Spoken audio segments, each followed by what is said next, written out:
Peter Pan, Chapter 2 The Shadow. Mrs. Darling screamed, and, as if in answer to a bell, the door opened, and Nana entered, returned from her evening out. She growled and sprang at the boy, who leapt lightly through the window. Again Mrs. Darling screamed, this time in distress for him, for she thought he was killed, and she ran down into the street to look for his little body, but it was not there. And she looked up, and in the black of night she could see nothing but what she thought was a shooting star. She returned to the nursery and found Nana with something in her mouth, which proved to be the boy's shadow. As he leapt at the window, Nana had closed it quickly, too late to catch him, but his shadow had not had time to get out. Slam went the window and snapped it off. You may be sure Mrs. Darling examined the shadow carefully, but it was quite the ordinary kind. Nana had no doubt of what was the best thing to do with the shadow. She hung it out at the window, meaning, he is sure to come back for it. Let us put it where he can get it easily without disturbing the children. But, unfortunately, Mrs. Darling could not leave it hanging out at the window. It looked so like the washing and lowered the whole tone of the house. She thought of showing it to Mr. Darling, but he was totting up winter greatcoats for John and Michael, with a wet towel round his head to keep his brain clear, and it seemed a shame to trouble him. Besides, she knew exactly what he would say. It all comes to having a dog for a nurse. She decided to roll the shadow up and put it away carefully in a drawer, until a fitting opportunity came for telling her husband. Ah me. The opportunity came a week later, on that never-to-be-forgotten Friday. Of course it was a Friday. I ought to have been especially careful on a Friday, she used to say afterwards to her husband, while perhaps Nana was on the other side of her, holding her hand. No, no, Mr. Darling always said. I am responsible for it all. I, George Darling, did it. Mea culpa, mea culpa. He had had a classical education. They sat thus, night after night, recalling that fatal Friday, till every detail of it was stamped on their brains and came through the other side like faces on a bad coinage. If only I had not accepted that invitation to dine at 27, Mrs. Darling said. If only I had not poured my medicine into Nana's bowl, said Mr. Darling. If only I had pretended to like the medicine, was what Nana's wet eyes said. My liking for parties, George. My fatal gift of humour, dearest. My touchiness about trifles, dear master and mistress. Then one or more of them would break down altogether. Nana at the thought, it's true, they ought not to have had a dog for a nurse. Many a time it was Mr. Darling who put the handkerchief to Nana's eyes. That fiend, Mr. Darling would cry, and Nana's bark was the echo of it. But Mrs. Darling never upbraided Peter. There was something in the right-hand corner of her mouth that wanted her not to call Peter names. They would sit there in the empty nursery, recalling fondly every smallest detail of the dreadful evening. It had begun so uneventfully, so precisely like 100 other evenings, with Nana putting on the water for Michael's bath and carrying him to it on her back. I won't go to bed, he had shouted, like one who still believed that he had the last word on the subject. I won't, Nana, it isn't 6 o'clock yet. Oh dear, I shan't love you any more, Nana. I tell you, I won't be bathed. I won't. Then Mrs. Darling had come in, wearing her white evening gown. She dressed early because Wendy so loved to see her in the evening gown, with the necklace George had given her. She was wearing Wendy's bracelet on her arm. She had asked for the loan of it. Wendy so loved to lend her bracelet to Mother.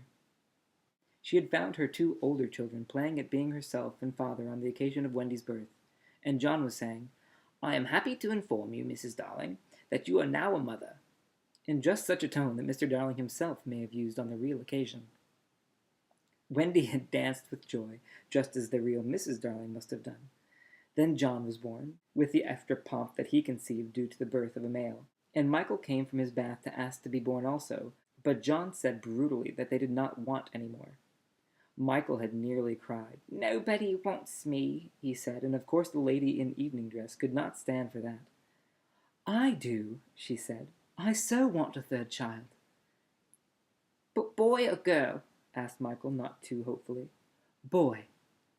Then he had leapt into her arms, Such a little thing for Mr. and Mrs. Darling and Nana to recall now, but not so little if that was to be Michael's last night in the nursery. They go on with their recollections. "It was then that I rushed in like a tornado, wasn't it?" Mr. Darling would say, scorning himself. And indeed he had been like a tornado. Perhaps there was some excuse for him. He, too, had been dressing for the party, and all had gone well with him until he came to his tie. It is an astounding thing to have to tell, but this man, though he knew about stocks and shares, had no real mastery of his tie. Sometimes the thing yielded to him without a contest, but there were occasions when it would have been better for the house if he had swallowed his pride and used a made-up tie. This was such an occasion. He came rushing into the nursery with the crumpled-up brute of a tie in his hand. What is the matter, father dear?" "Matter?" he yelled. He really yelled. "This tie, it will not tie." He became dangerously sarcastic. "Not round my neck. Round the bedpost. Oh, yes, 20 times have I made it round the bedpost, but round my neck, no. Oh, dear, no. Begs to be excused." He thought Mrs. Darling was not sufficiently impressed, and he went on sternly. "I warn you of this, mother, that unless this tie is round my neck, we don't go out to dinner tonight. And if I don't go out to dinner tonight, I never go to the office again. And if I don't go to the office again, you and I starve, and our children will be flung into the streets." Even when Mrs. Darling was placid, "Let me try, dear," she said. And indeed that was what he had come to ask her to do, and with her nice cool hand she tied his tie for him, while the children stood around to see their fate decided. Some men would have resented her for being able to do it so easily, but Mr. Darling was too fine of nature for that. He thanked her carelessly, and at once forgot his rage, and in another moment was dancing round the room with Michael on his back. "How wildly we romped," says Mrs. Darling now, recalling it. "Our last romp," Mr. Darling groaned. "Oh, George, do you remember Michael suddenly said to me, 'How did you get to know me, mother?'" "I remember." "They were rather sweet, don't you think, George?" "And they were ours. Ours, another gone." The romp had ended with the appearance of Nana, and most unluckily Mr. Darling collided against her, covering his trouser with hairs. They were not only new trousers, but they were the first he had ever had with a braid on them, and he had had to bite his lip to prevent the tears from coming. Of course Mrs. Darling brushed him, but he began to talk again about it being a mistake to have a dog for a nurse. "George, Nana is a treasure." "No doubt, but I have an uneasy feeling at times that she looks upon the children as puppies." "Oh, no, dear one, I feel sure she knows that they have souls." "I wonder," Mr. Darling said thoughtfully. "I wonder." It was an opportunity, his wife felt, for telling him about the boy. At first he pooh-poohed the story, but he became thoughtful when she showed him the shadow. "It is nobody I know," he said, examining it carefully, "but he does look a scoundrel." "We were still discussing it, you remember," says Mr. Darling, "when Nana came in with Michael's medicine. You will never carry that bottle in your mouth again, Nana, and it is all my fault." Strong man though he was, there is no doubt that he had behaved rather foolishly over the medicine.